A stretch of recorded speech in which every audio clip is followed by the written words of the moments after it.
কপালের নাম গোপাল, এই কথাটা আমরা বাঙালিরা কিন্তু প্রায় বলে থাকি। মানে কপালে যা লেখা আছে তা ঘটবেই। কিন্তু এই কপাল যে কতটা গুরুত্বপূর্ণ সেটা আমরা বাঙালিরা কিন্তু ভুলি না। প্রত্যেকটা কথায় নানাভাবে এই কপালকে আমরা কিন্তু নিয়ে চলেই আসি। ধরুন আপনার জীবনে একটা কিছু ভালো হলো বা আপনি কোনো একটা বিপদের হাত থেকে বাঁচলেন, আমরা সঙ্গে সঙ্গে কি বলি? কপাল গুনে বা কপাল জোরে বা কপাল করে এটা আপনার হয়েছে।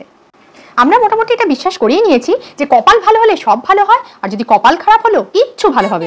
কারোর ভাগ্য যদি খারাপ হয় তার কপাল খারাপ শুধু আমরা বলি না, বলি তোর কপালটা ফাটা। কি ভয়ঙ্কর ব্যাপার বলুন তো। আর যখন আমাদের চারপাশে কি ঘটছে, আমাদের সাথে কি ঘটছে, আমরা টোটালি কনফিউজড হয়ে যাই, তখন আমরা উদাসভাবে বলতে থাকি কি জানি কপালে কি লেখা আছে। আবার অনেকে কোনো কর্মে যোগদানের আগে এই কথাটা বলে ফেলে, লেগেই পড়লাম কপাল ঠুকে। ঠোকাঠুকিও চলে কপাল নিয়ে। আপনি চরম চিন্তিত, সেটাও লোকে বোঝা যায় আপনার কপালের ভাঁজ দেখে।